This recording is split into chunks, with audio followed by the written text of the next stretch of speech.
Caitlin Clark had a rookie season that will be remembered for ages, but her WNBA playoff debut on Sunday is a game she'd probably like to forget. The Indiana Fever star, 22, suffered a black eye after she was poked in the eye by the Connecticut Sun's Dejanai Carrington during a three-point attempt early in the game's first quarter. Clark then went on to miss 10 of her first 11 shots, finishing the game shooting 2 for 13 from three-point range. Carrington got me pretty good in the eye.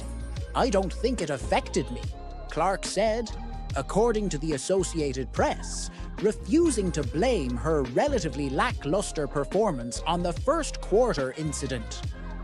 I felt like I got good shots. They just didn't go down. Tough time for that to happen. I thought I got some really good looks. 3 pretty wide-open threes in the first half. You usually make. Clark, who was unanimously named the WNBA's Rookie of the Year on Saturday, scored just 11 points. That's well below the average 19.2 points per game she put up throughout the regular season, as the Connecticut Sun blew out Indiana 93-69 to take a 1-0 lead in the best-of-3 playoff series. The star rookie only made 23.5% of her shots compared to the regular season when she made 41.7% of her shots per game. It was a frustrating postseason debut, Clark told reporters after the game. "My shot felt like it was right there," Clark said, according to the AP. "It's so frustrating as a shooter when it won't go down for you." Indiana kept things close during the first half, but Connecticut jumped out to an 11-point lead by the end of the third quarter and ran away with the game in the fourth. "We were right there. I felt like we just played a crappy game," Clark bemoaned afterwards, according to USA Today. "The flow was really bad. I don't know if that was the reffing. It was probably partly us because we struggled to get stops at times, but also the clock getting messed up. It was just one thing after the next." Fans online played living room investigators after the game and questioned whether Dejanai Carrington deliberately poked Clark in the eye, slowing down video on social media and trying to decipher the bang-bang first quarter play. Others also drew comparisons to a physical play late in the third quarter when Clark appeared to get a bit of payback, throwing out her left arm and elbowing Carrington in the face while she was guarding Clark. The elbow knocked Carrington's contact out of her eye and drew a second look from the ESPN broadcast team as play stopped to allow Carrington to find the lens on the floor. The two WNBA stars will face off again Wednesday night when Indiana and Connecticut play Game 2 of their 3-game opening round playoff series.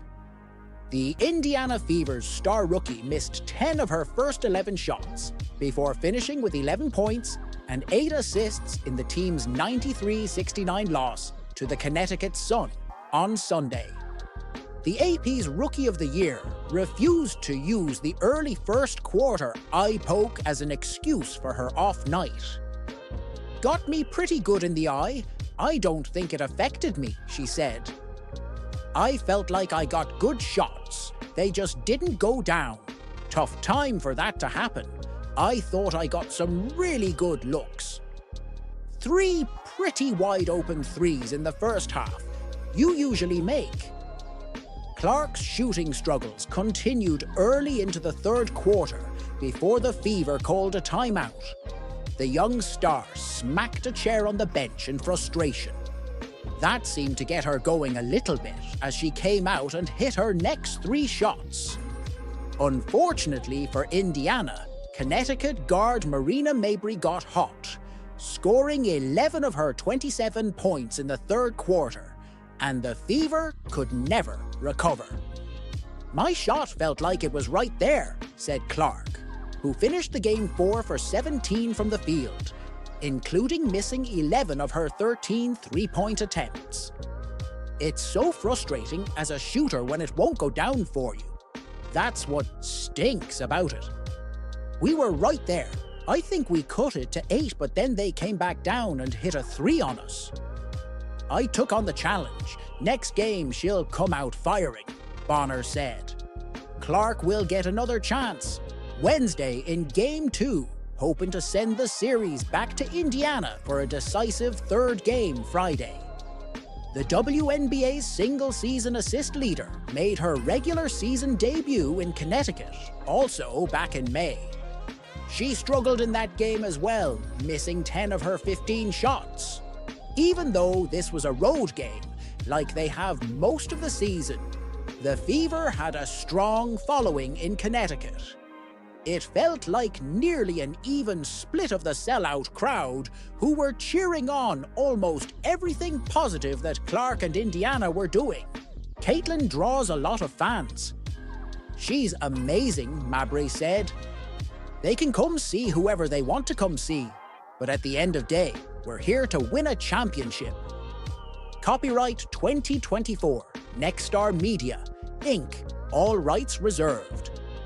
This material may not be published, broadcast, rewritten, or redistributed. After leading Iowa to the national championship game, Clark was the top pick in the WNBA draft as expected, and went on to win Rookie of the Year, honors in the league.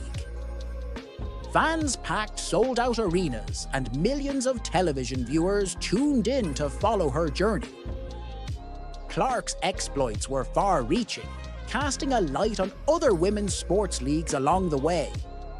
A group of 74 sports journalists from the Associated Press and its members voted on the award.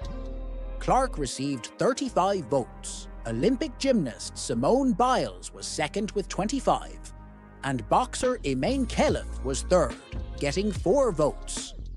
Clark is only the 4th women's basketball player to be honored as the Female Athlete of the Year since it was first presented in 1931, joining Cheryl Swoops, 1993, Rebecca Lobo, 1995, and Candace Parker, 2008-2021.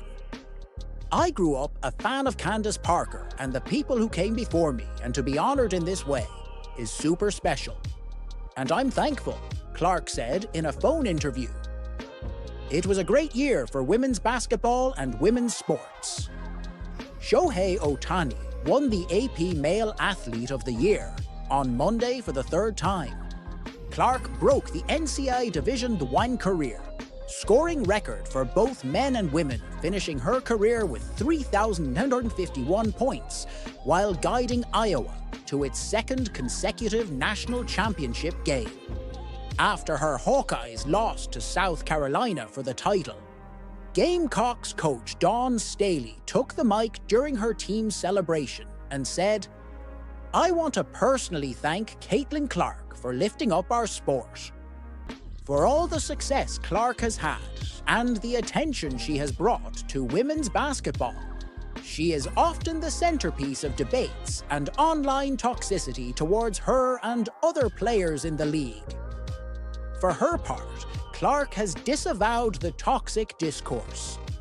Lobo also has been impressed with the way the 22-year-old Clark has handled the pressure and attention that has come her way.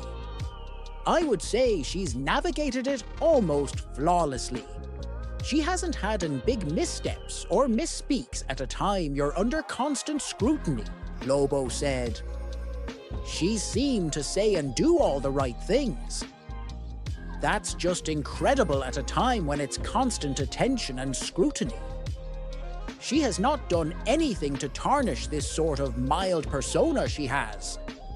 As Clark handled the praise and the backlash during the heat of competition, it was hard for her to appreciate just what she was able to accomplish over the past year. But after having time to reflect on the whirlwind tour, she appreciates those who were there alongside her for the ride. "I'm thankful for the people I got to do it with," Clark said. "A year ago, I was still in the early part of my senior year in college. How fast things change. And now I can see how great a college season it was. Iowa sold out all of its games at home and on the road, with Clark as the main attraction. That momentum continued into the pros. Her number 22 jersey was prevalent wherever she played during her rookie season and will be retired at Iowa. You'd be remiss not to acknowledge how crazy her fan base is and the eyes she gets with everything she does, said Indiana Pacers guard Tyrese Halliburton, who was often spotted courtside at Clark's Indiana Fever games. It's a different type of popularity. She's one of the most popular athletes in the world. It's not just women's sports anymore. It's really cool to see, and she just handles it with such grace. Clark said she enjoys spending time with fans at games, usually taking a few minutes before and after games to sign autographs. For me, it's still really fun, she said. Whether it's 15 seconds or 10 seconds or 5 seconds can be very impactful in a young girl and young boy's life. Seeing the fans going crazy an hour before tip-off, I never take that for granted. That's super cool, and I never want that to go away. After a slow start to her WNBA career, Clark eventually found her stride there too. She set the single-game assist record with 19, and also had 337 assists on the season to break that mark as well. Clark, known for her logo-distance three-pointers, was the fastest player to reach 100 threes when she did it in 34 games, which helped Indiana reach the playoffs for the first time since 2016. Lobo, who won the AP Female Athlete of the Year award after lifting UConn to its first national championship, was on the court for launch of the WNBA 2 years later.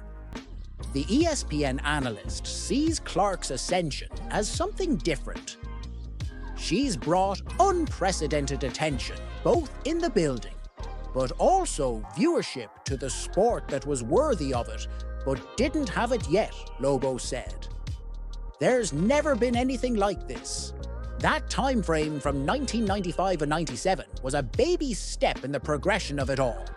This is a giant leap forward. I've never seen anything like this. There's more attention than the sport's ever had. The WNBA has grown exponentially in the past year, especially thanks to the arrival of rookie stars such as Angel Reese, Cameron Brink, and of course, Caitlin Clark. It's been reported that Clark has helped boost the league's viewership and break attendance records, and it seems like they want to capitalize on her fame with a major plan. The WNBA is not oblivious to Clark's stardom, and according to sources, eventually will schedule a Fever game overseas to capitalize on her Q rating, Tom Friend wrote for the Sport Business Journal, according to Sports Illustrated. The Q score is a metric used in the United States to measure the familiarity and appeal of a brand, celebrity, company, or product. Privately, the plan is to market the Fever like they're America's team, Friend added. According to Tim Reynolds of the Associated Press, Indiana Fever games featuring Clark drew an average of 16,084 fans, nearly double the 8,152 average at non-Fever games. The Fever also set a record with an average regular season attendance of 17,036 per game, totaling 347,115 fans, a franchise high. The Los Angeles Times reported that Clark's regular season games averaged 1.2 million viewers, a 200% increase compared to games she didn't play. Additionally, WNBA TV viewership saw a 300% overall increase attributed to Clark, with Fever games accounting for 45% of the league's total broadcast value. Yes, the WNBA has played games outside of the United States before. The 2023 and 2024 WNBA Canada games were held in Toronto and Edmonton, while the Atlanta Dream played a pre-season game against the Great Britain women's national team in Manchester, England in 2011. Another WNBA pre-season game was played in Monterrey, Mexico in 2004. Caitlin Clark is thriving financially despite her modest WNBA salary. On Wednesday, Sportico released its list of the highest-paid female athletes, placing Clark at number 10, just behind Simone Biles.